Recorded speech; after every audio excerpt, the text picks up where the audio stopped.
Welcome to the Exam Study Expert Podcast, helping you ace your exams at school and university through the psychology of high performance and the science of studying smarter, not harder. It's my pleasure to introduce your host, the Cambridge-trained memory psychologist and exam success coach, William Wadsworth. Hello and welcome back to the show. If you joined me for yesterday's episode, you may remember that we're shining a light this week on the specific challenges that young men and young women may be facing in their educational journeys, and the sorts of things that we can do about it. Yesterday, we had a fantastic conversation with Charlie Young and Tanya Meisman, all about the challenges that young women face and the steps we can take to overcome them. Gentlemen, if you skipped that episode, I would encourage you to go back and have a little listen, because you have a part to play in solving those challenges, as well as the girls themselves. And by the same token, ladies, although we're going to be talking today about the boys, men, and masculinities, I'd encourage you equally to have a listen in on this one, because again, you have your role to play in helping the gentlemen around you in your classes. So without further ado, let's get right into today's interview. I'm delighted to be joined by my expert for today, Tim Carpentier, to tell us more. Tim, would you start by introducing yourself for us, please? Sure. My name is Tim Carpentier. My pronouns are he, him, and currently I work at Save the Children UK as a learning solutions specialist. So what I'm doing right now is designing learning programs. I've held different roles with regards to gender justice in the past. So I've had roles kind of integrating gender equality into international development programming. So this kind of looks at developing curricula for adolescents on gender equality, on masculinities, doing social norms analyses to figure out why we act the way that we do, and with a particular focus on adolescents. I've also worked in LGBTQI inclusive education and done some other human rights work. And one thing I'm excited about that I recently started doing is I joined Beyond Equality, which is a UK-based organization that works with youth in schools and in universities to talk about positive masculinities. Excellent. Well, really excited to talk to you about some of that. Perhaps we could start by just talking a little bit about what you mean by masculinities or masculinity, perhaps starting with, when that's a good thing, and then perhaps we could talk about some of the problems that might create, particularly in a school environment. Sure. So I would say instead of talking about masculinity, I think it's important to talk about masculinities in plural, because they can take many different forms. So I think that's one important thing to talk about if we're talking about more positive notions of masculinities, because there are some what are known as toxic or hegemonic notions of masculinity. So some of the more problematic conceptions of masculinity are around, ideas that boys and men don't cry, that men always have to be tough, that you have to be drinking a lot of alcohol and playing sports and really good at athletics, and that men are straight, that men can't be gay, for example. These sorts of things, and that those straight guys go out and have a lot of girlfriends and that sort of thing. So these sorts of very rigid notions of masculinity, I would say, they can be quite toxic, because they can really restrict who people are, and really restrict men's abilities to be kind of different and diverse and nuanced and that sort of thing. So I would say there are lots of different ways to express masculinity. For me, it has a lot to do with kind of being open. As I'm getting a little bit older, I'm trying to be more vulnerable, because when I was socialized growing up as a boy and a man, I was taught to not be vulnerable. I was taught that in order to be a man, I had to sort of keep my emotions all level and always say everything was okay. Never talk about pain, never talk about anxiety or frustration, that sort of thing. So for me, it's actually a lot more about exploring what those emotions are and how they've shaped me, and being much more open about that. For me, also, I think an important part about masculinity is caring. I've had a lot of really positive experiences of male caregivers in my life. So I think that's an important aspect of masculinity as well. But again, social norms often say that women do the caregiving, they take care of the kids, they take care of the older parents, that sort of thing, and that it's not the domain of men. So I think for me, that's an important piece to include as well in my version of what I think a healthy masculinity is. I'm just curious. You mentioned the word socialized a couple of times. Tell us a bit more about that process. I would say if you're listening to this podcast right now and you're listening and you identify as a boy or a man, answer this question in your head. Have you ever done something that you didn't really want to do because it didn't seem manly enough? That could be ordering something at a restaurant, like a burger instead of a salad, or a beer instead of a cocktail, if maybe you felt like those different things. Or is it something like playing a certain sport instead of joining ballet or something like that, which is maybe what you really wanted to do, or figure skating instead of hockey. So I would say the socialization process is kind of reinforced by these things that happen in society. From a very young age, we're told that boys play hockey, they don't figure skate, as one example there. So it's kind of everywhere. It's in the media, it's in the school, it's when you read books. I mean, I can't even tell you how many children's books I've picked up, and all the female characters are kind of subservient and being saved by some prince or something like that, which again is part of that socialization process, that men come in and have to be the sort of strong savior, and women are kind of the damsel in distress that need to be saved.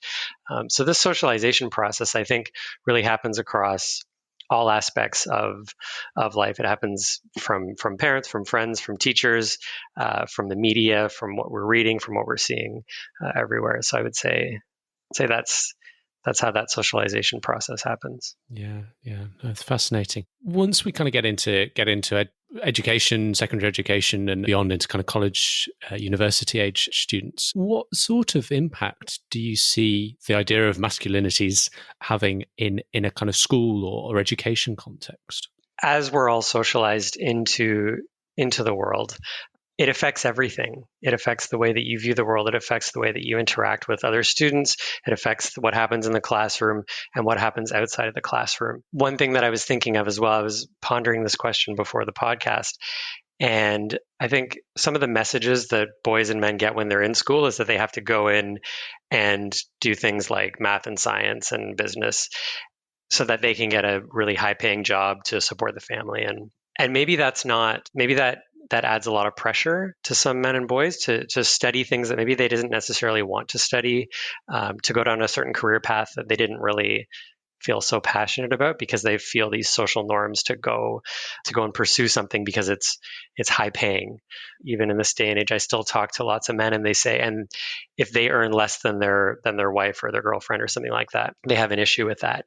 And so it, again, like, these social norms are quite strong that say that men have to earn more money than women. So that often can push men into doing these sorts of into careers that maybe they didn't want to do.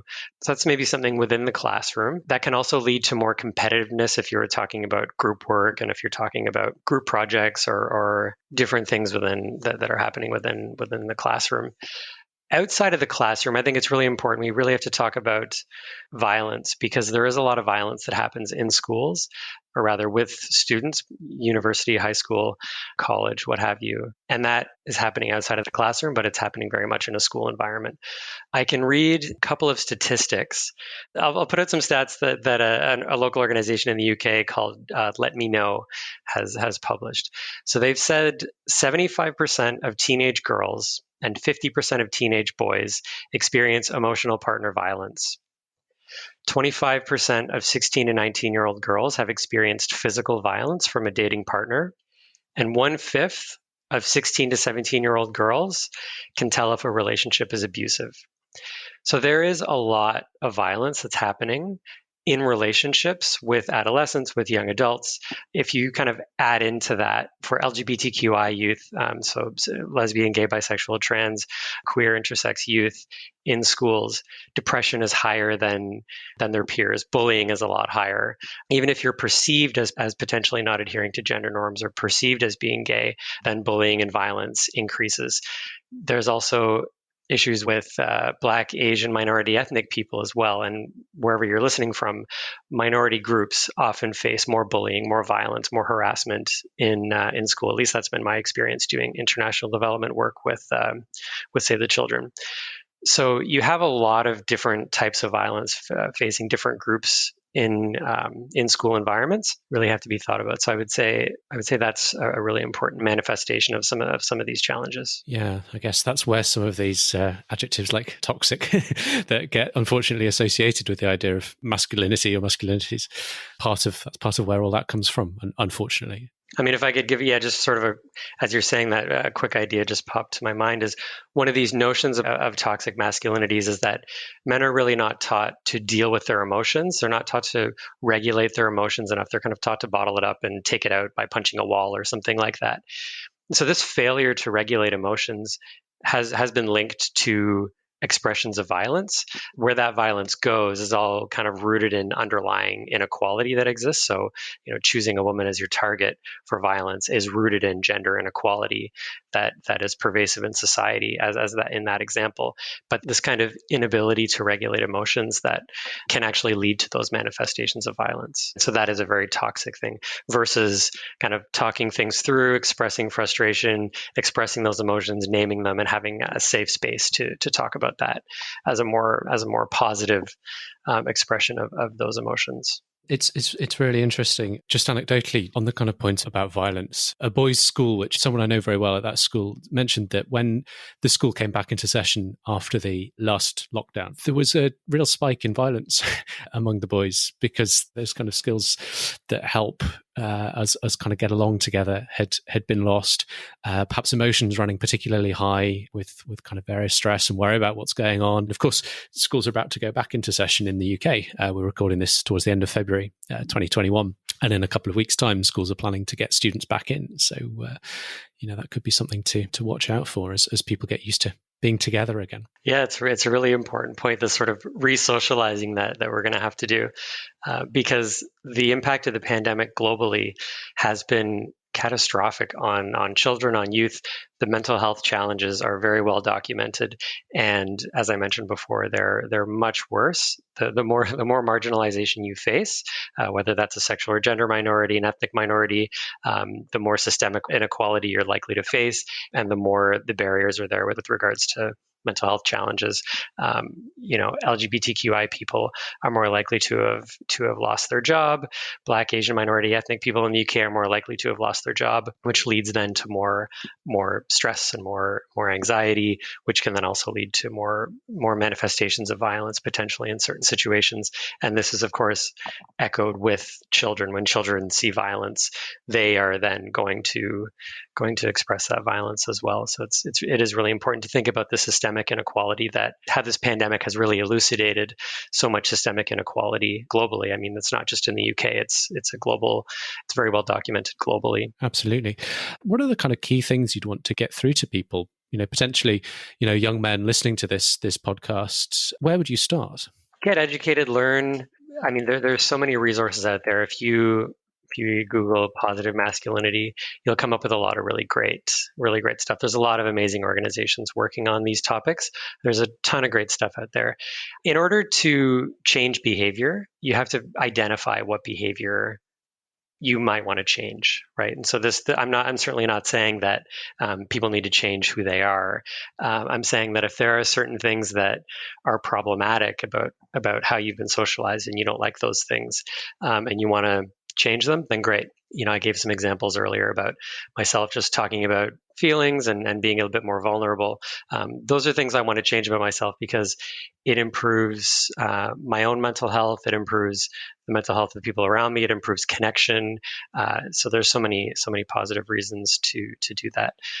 So I would say, number one, just get educated, learn, explore, be open, and then ask yourself some of those questions. Why am I doing what it is that I'm doing? If you're finding yourself in a situation where you're hanging out with a bunch of guys and they're talking pretty disrespectfully and pretty negatively about women, ask yourself, where does this come from? And do I really think this is the kind of group people that I want to be around? Or do I want to maybe challenge that and speak up and say something, or maybe find a new group of friends or something like that? I've certainly had to do that. I've had to challenge and certain people and try to change some minds. I've had myself challenged as well and had my own mind changed on certain things. So I would say being open there as well, to having some of these conversations, to sort of think about and kind of reinvent this idea of what masculinity means, so that we can retain the great things, and then sort of do away with some of the more negative things. So I would say that's an important thing. And kind of related to that is develop deep friendships. I mean, again, women and girls are more socialized to develop these kind of deep same-sex friendships. And I would say for boys and men to go out there and try to find some of those friendships and really deeply connect. Don't just talk about sports. Try to talk about something else that you really connect on. Because again, with older men, even in their middle age, kind of in 40 and above, mental health does rapidly decline for a lot of men. A big part of that is because some studies have shown that they don't have those deep connections with someone apart from their partner, right? Which then increases a lot of the burden on the partner, but then also on the men who don't have those deep and meaningful friendships. So then you actually have high rates of suicide among men kind of in their 40s and 50s as they're progressing in their life, related to that lack of connection. And then those rates kind of go up as they get a little bit older. So I would say as you're at university, high school, and beyond, really take the time to develop deep and meaningful friendships with the people in your life, whether they're men or women or non-binary people or whoever you're hanging out with. Spend the time and do that. I think that's an important piece to include there too. And I guess related to that, take care of your mental health right now, because with the pandemic, everyone's experiencing this in different ways around the world. But so important to take care of your mental health right now, because mental and physical health, but particularly in mental health, because men are often taught not to do that. So I would say really put an emphasis on that right now, because as you were saying, William, I mean, as things come back to normal, we may not even realize the impact that this pandemic has had on us. So some of these boys going back to school and maybe becoming more violent, well, maybe they were just bottling it all up and not expressing anything through this whole time, and they seemed fine. But then when they go back to school, it's like this explosion of emotion, and the one way they know how to express that is through violence. So we don't always know what's happening inside us, and unless we spend a little bit of time exploring that. Yeah, I think that's such an important point for everyone at the moment. In practice, where might you start with that to look after our mental health? One place that I started was questioning, how am I doing today? I'm someone who I'm always kind of I've always sort of been told that I'm on kind of a level emotional plane. And so I almost take that for granted, that I wake up and I'm fine today. And I know there's a gendered element there, to think that. So what I try to do is I try to step back and say, am I really fine, or am I just saying that I'm fine? What's really happening in there? And some days I'm great. Some days I'm feeling a bit anxious. Some days I'm feeling a bit nervous. Some days I'm just tired. Some days I'm feeling frustrated. And so I'm trying to become a little bit more emotionally literate in my day-to-day, just sort of checking in with myself. And I found that actually meditation is quite useful. There's a lot of great free or paid meditation stuff out there as well. And I try to do that when I can. Again, it goes in fits and starts, but I do find that space to just kind of step back and just be has helped as well, sort of checking in on some of those emotions, because I spent a lot of years ignoring all of that. So it's a process where I'm trying to learn how to do that. Educating myself on the resources that are out there. I would say just looking around. My workplace has been great, I think, through the pandemic in constantly sharing well-being resources. And so I actually open those up and I read them and I share them and I talk to people about what they're doing and what I'm doing and that sort of thing, which is, I guess, the next piece is back to that point about connecting. So connect with people and share how you're doing and ask how other people are doing and be there for each other. I think is an important piece. And there's simple things like even just getting out for a 10-minute walk. If that's all you have time for that day, do that. If it's a quick workout, do that, because physical health will also lead to mental health. We're all kind of cooped up in the same place here, whether it's in your living room and you're doing all your work in there. Maybe you have a bigger place, but still, it is important to sort of get out and get a little bit of fresh air. I find that that helps a lot with mental health. And if there are serious issues with mental health, finding the right supports that are out there from professional service providers is crucial. I'm speaking of mental health more from kind of a well-being point of view, because I'm not a mental health expert per se, but just thinking a little bit about that day-to-day well-being. Yeah, I think that's really important. And you mentioned resources on meditation and mindfulness, episode 31, in fact, of this very podcast with Claire Kelly. We were talking about the benefits of mindfulness meditation practice for students. And Claire gives a lot of great advice on how to get started, and actually leads a bit of a guided meditation as part of that episode. So do go back and check that out if you'd like to get a bit deeper on that. Tim, so much great advice. I just wanted to circle back on something you mentioned, competitiveness, and that kind of got my own gears turning, because referring back to a recent podcast, I talked to Dr. Erica Patel, who's an expert on motivation in the classroom. And I'd asked her, what's maybe the one thing you see students leaning on when it comes to getting motivated that you really wish they'd stop? Not a good idea for getting motivated. And she came out and said competitiveness. It can be a really powerful driver, but a double-edged sword, and it can also be very problematic. I just wondered whether you had any practical thoughts on that idea of competitiveness and feeling like you have to be the best. What might you say to someone on that point? Yeah, it's a really tricky one, because on the one hand, life is competitive. It's a tough job market out there. It's a tough academic market if you're trying to get into university or what have you, or college, or move on to something else. Everything is very competitive these days. So in some ways, this is a tricky question, because as you say, it can be a great motivator, but it can also have this really toxic effect. I went back and did a master's degree a few years ago, and what I found was that it was group work heavy, right? And so I found that in some groups, we would have people who just wanted to produce the best work just to do better than other people. And what they would often do is they would sort of dominate the group work, do additional work really hard, stay up late, what have you, come out at the end, and maybe the mark was good. Maybe it wasn't, but all group members didn't really feel good about that. So not all group members actually learned something through that process. And so in the end, maybe there was a good mark on that particular activity, but within the bigger picture, the people who were part of that group weren't actually necessarily learning everything that they needed to know about that particular topic, which might hurt them down the line. The other piece is collaboration. I mean, in the real world, you collaborate.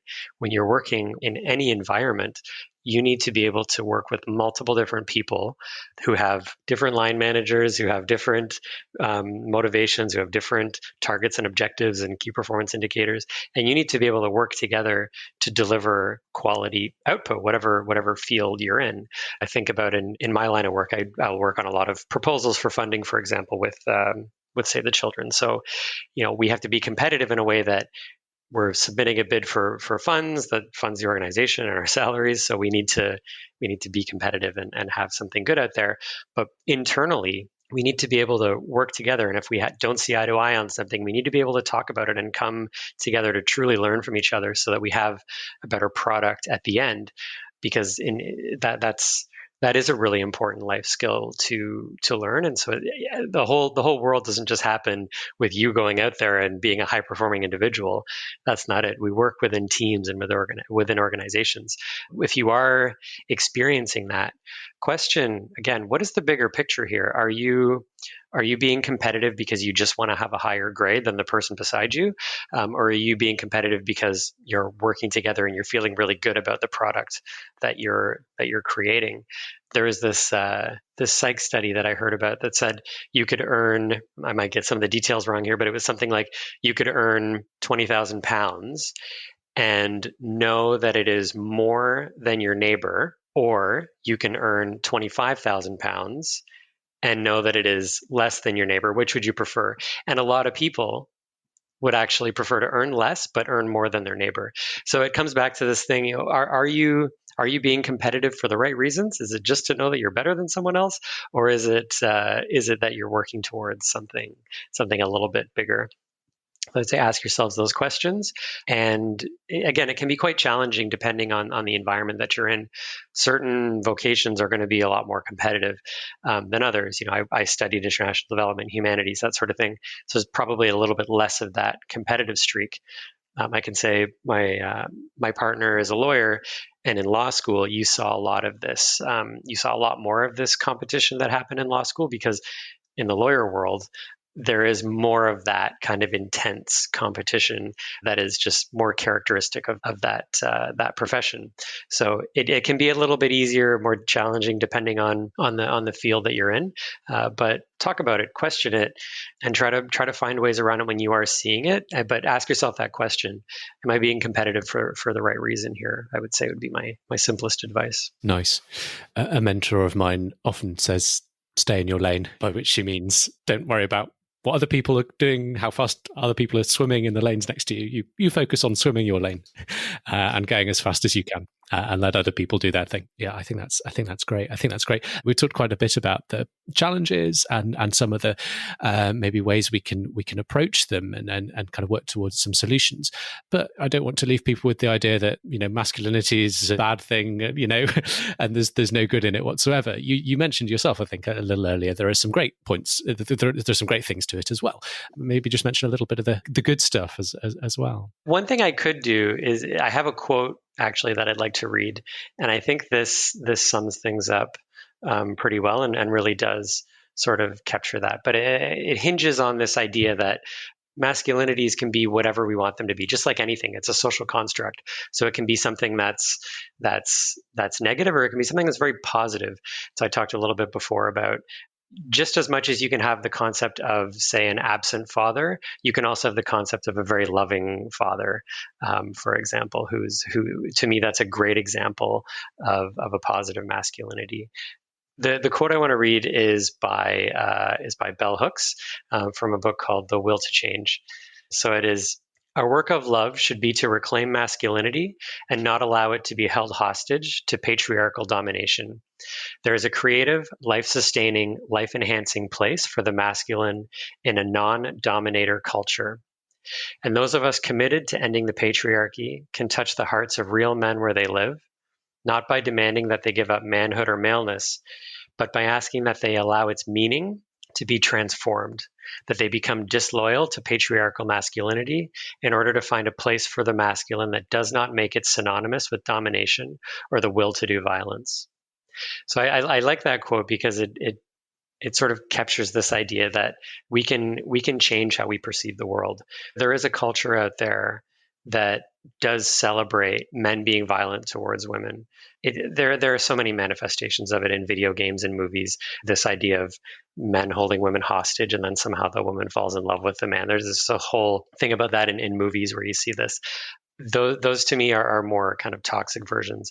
Men who are seeing people as equals and who are showing love and showing vulnerability and just working towards equality in society is a much more positive version of masculinity in my view. I love that quote. I think that was beautiful. So thank you for sharing and what a great sentiment. Is there anything we haven't talked about yet that you'd really like to share with people before we wrap up? The only other thing would just maybe to be just to kind of emphasize that we all have a role to play in dismantling inequality. Inequality is not good for anyone. And you can take either the business case for that, or you can take the human rights case. And both point to the fact that inequality is not a positive thing. Women earning less than men in the workplace for equal work is not a good thing. Gay kids in school being bullied is not a good thing. None of these things are positive. So I would say for everybody listening out there, if you're a teacher, if you're a parent, if you're a fellow classmate, think about what your role is in promoting equality. If you're a teacher, how inclusive are your classrooms? What kind of language are you using? Are you potentially inadvertently perpetuating harmful gender stereotypes that are kind of emblematic of some of the topics we've been talking about? If you're a parent, again, I've seen lots of parents say things to their kids like, "Girls don't play sports. Girls have to be playing with dolls." I've seen that said, but I've also seen the opposite that says of lots of parents saying, you can be whatever you want to be and go out there and just go with your heart.